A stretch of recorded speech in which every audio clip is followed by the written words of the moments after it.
Hello everyone and welcome to the Nikhil Puniya show. जिस व्यक्ति के बारे में आज बताने वाले हैं वो है एलोन रू मस्क। आज के दिन दुनिया के थर्ड रिचेस्ट पर्सन है एलोन मस्क। एलोन मस्क का बर्थ 1971 में प्रिटोरिया साउथ अफ्रीका में हुआ था। अभी उनके पास 3 अलग अलग देशों की नागरिकता है, जिसमें साउथ अफ्रीका, कनाडा और यूएस आते हैं। मस्क के पेरेंट्स का डिवोर्स 1980 में हो गया था। डिवोर्स के 2 साल बाद मस्क ने अपने फादर के साथ रहने का डिसीजन लिया, जो वो आज भी रिग्रेट करते हैं।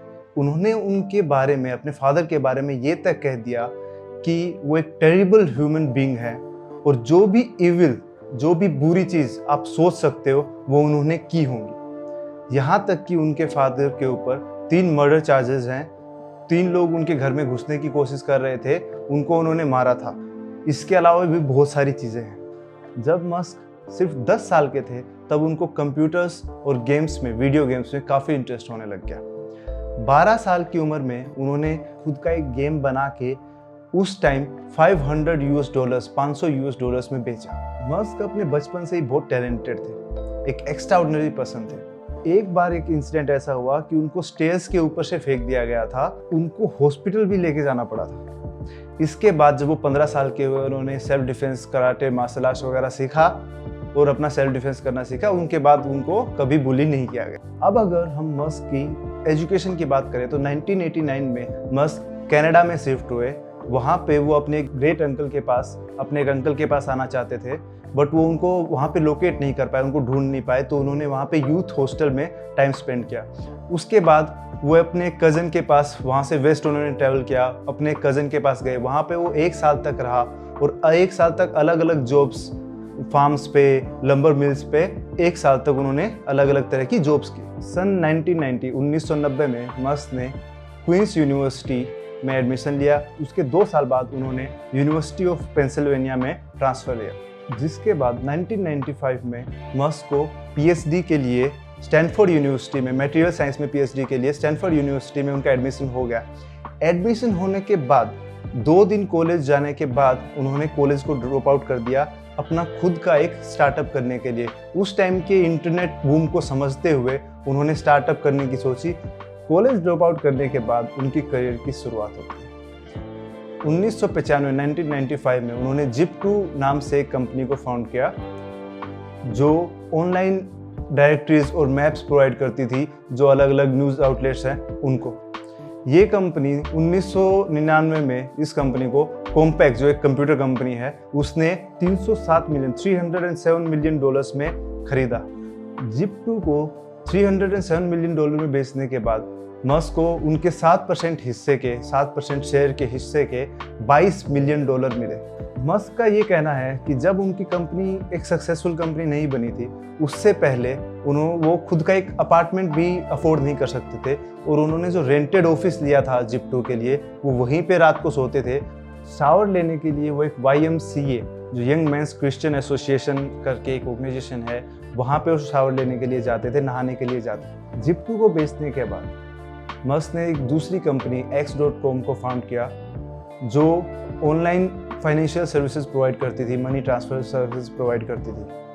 X.com को इस्टेब्लिश करने के अगले ही साल उन्होंने अपनी जो कंपनी है उसको एक ऑनलाइन बैंक कॉन्फिनिटी के साथ मर्ज कर दिया, जिनकी ऑलरेडी पहले से ही एक ऑनलाइन फाइनेंशियल सर्विसेज प्रोवाइड करने की एक एप्लीकेशन थी, जिसको आप भली भांति जानते हैं पेपाल के नाम से। 2002 में ईबे ने $1.5 बिलियन में पेपाल को एक्वायर कर लिया, जिसमें मस्क को उनके हिस्से के $100 मिलियन से भी ज़्यादा मिले। 2017 में मस्क ने X.com, जो डोमेन नेम था, उसको पेपाल से वापस खरीद लिया, अपनी सेंटिमेंटल अटैचमेंट बताते हुए। उसके बाद स्टार्ट हुआ SpaceX की जर्नी। सन 2001 में मस्क एक मास सोसाइटी, जो नॉन प्रॉफिट ऑर्गेनाइजेशन है, जिनका एक प्लान था कि वो एक प्लांट चेम्बर्स को प्लांट करे मार्स पे। इसी सिलसिले में वो रशिया गए। अक्टूबर 2001 में रशिया गए। ICBM, इंटरकॉन्टिनेंटल बैलिस्टिक मिसाइल्स बोलते हैं, जिसकी मदद से वो लोग उन प्लांट्स को मार्स पे भेज सकते थे। उनको खरीदने के लिए वो, उनकी जो टीम है वो रशिया जाती है। लेकिन उस टाइम मस्क को एक नूब की तरह देखा जाता था। क्योंकि वो एक इंजीनियरिंग में उनको शायद से नए थे, कैसे भी मान लीजिए। यहाँ तक कि अगर आप देखें तो एक चीफ रिसर्चर ने उनके ऊपर थूक भी दिया था रशिया में।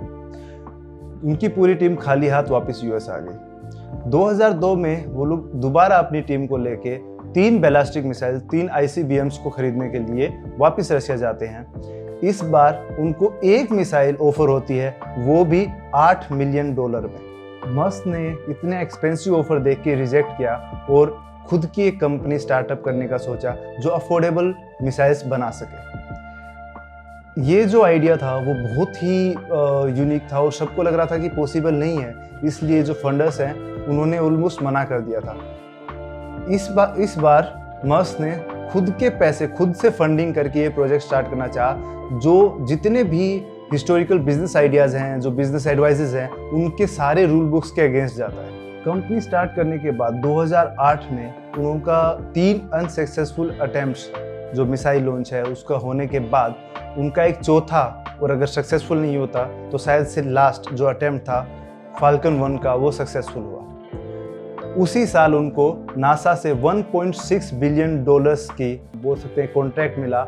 जो स्पेसएक्स है वो पहली ऐसी प्राइवेट कंपनी बनी जिन्होंने लिक्विड फ्यूल रॉकेट को अर्थ के ऑर्बिट में पहुंचाया। उसी साल उनको नासा की तरफ से $1.6 बिलियन का एक कॉन्ट्रैक्ट मिला। ये जो कॉन्ट्रैक्ट था, इसमें जो स्पेसएक्स है उसको कमर्शियल रीसप्लाई जो सर्विसेज है उसका एक प्रोग्राम था जिसको 12 फ्लाइट्स का कॉन्ट्रैक्ट बना, जिसमें उनको फाल्कन 9 रॉकेट और ड्रैगन स्पेसक्राफ्ट को यूज करते हुए इंटरनेशनल स्पेस स्टेशन में सामान पहुंचाना।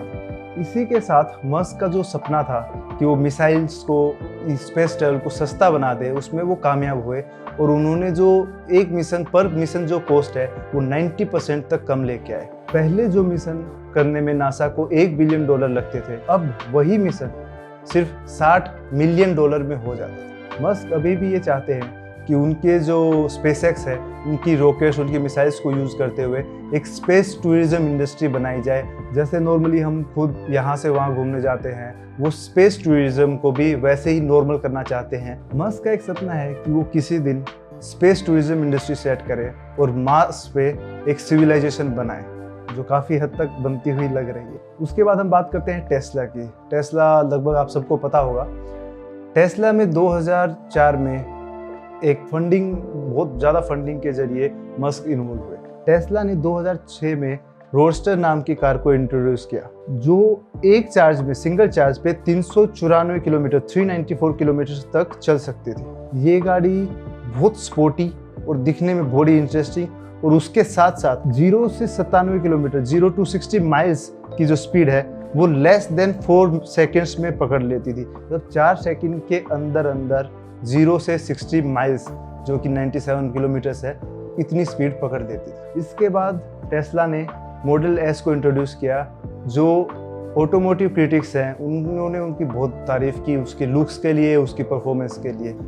मॉडल एस के बाद टेस्ला ने मॉडल एक्स लग्जरी एसयूवी को भी लॉन्च किया 2015 में, जिसके बाद 2017 में मॉडल 3 के नाम से एक सस्ती गाड़ी को प्रोड्यूस किया। 2017 से ये गाड़ी मास मार्केट सेडान के तौर पे निकली। इसको जो टेस्ला है वो चाहती थी कि अच्छी खासी क्वांटिटी में सेल किया जाए। मार्च 2020 के आंकड़ों के हिसाब से ये दुनिया की बेस्ट सेलिंग इलेक्ट्रिक कार है विद 5 लाख यूनिट्स के साथ। इसी के सिलसिले में एक इंटरेस्टिंग न्यूज़ है कि जो बिजनेस इनसाइडर है उसने एक अपनी रिपोर्ट में ये कहा था कि टेस्ला के जो एम्प्लॉइज़ हैं उनको मस्क की डेस्क, जहाँ पे मस्क बैठते हैं, उसकी डेस्क के सामने से गुजरने के लिए मना किया गया था, क्योंकि वो लोगों को बहुत जल्दी फायर कर देते थे। इसलिए टेस्ला के जो एम्प्लॉइज़ हैं वो उनकी डेस्क के आगे से नहीं गुजरते थे।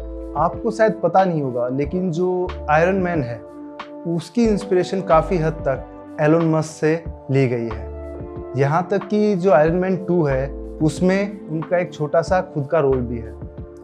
आयरन मैन जो मूवी है वो स्पेसएक्स के अंदर और स्पेसएक्स के बाहर ही ज़्यादातर शूट हुई है। स्टीव जॉब्स और बाकी जो बड़े बड़े एंटरप्रेन्योर्स हैं उन्हीं की तरह टेस्ला से सैलरी के तौर पे मस्क सिर्फ $1 एनुअल सैलरी के तौर पे लेते। ये शायद सबसे इंटरेस्टिंग बात होगी। एलोन मस्क की 3 बार शादी हो चुकी है, जिसमें से एक ही जो लेडी है उसके साथ उनकी 2 बार शादी हुई, 2 ही बार डिवोर्स हो चुके हैं। मस्क फोर्ब्स की मोस्ट पावरफुल पर्संस की जो लिस्ट है उसमें 25वां स्थान रखते हैं। बचपन में मस्क को एक्सप्लोजिव और रॉकेट्स बनाने का बहुत शौक था। जब भी उनके आसपास कोई नहीं होता था तो वो इन चीज़ों में लग जाते थे। एक इंटरव्यू में उन्होंने ये कहा है कि आई एम शॉक्ड कि मेरे हाथ सही सलामत है, मेरी जो फिंगर्स है वो सही सलामत है। मस्क के जो एम्बिशंस थे, जो उनकी उम्मीदें थी, उनको बढ़ावा देने के लिए किताबों का एक बहुत बड़ा रोल रहा है उनकी लाइफ में। यहाँ तक कहा जाता है कि मस्क ने 9 साल की उम्र में पूरी इंसाइक्लोपीडिया को पढ़ लिया था। वो दिन में 10-10 घंटे बुक्स पे, कॉमिक्स पे, फिक्शंस पे, इन सारी बुक्स को 10-10 घंटे तक पढ़ते रहते थे। इसके अलावा भी बहुत सारी ऐसी बातें हैं जो मैं बताना चाहूँगा, लेकिन ये वीडियो बहुत लंबी हो जाएगी। इस ऐसी तरह के हम और लोगों के जो फैक्ट्स हैं और जो इंटरेस्टिंग बातें हैं वो आप लोगों के लिए लाते रहेंगे। उम्मीद है ये आपको पसंद आया होगा। इसी तरह की और वीडियोस लाते रहें। उसके लिए आप अलग अलग लोगों को जो आपको इंस्पायर करते हैं उनके नाम आप कमेंट बॉक्स में लिख सकते हैं। उन पे हम थोड़ा रिसर्च करेंगे, उसके बाद उस पर आपको एक बढ़िया सी वीडियो, एक बढ़िया सी स्टोरी प्रेजेंट करेंगे। अगर आपको ये वीडियो पसंद आई हो और आप चाहें कि हम ऐसी ही इंफॉर्मेटिव वीडियोज़, इंटरेस्टिंग वीडियोज़ आपके लिए और लाते रहें तो ये चैनल को सब्सक्राइब करें, बाकी सब लोगों के साथ शेयर करें।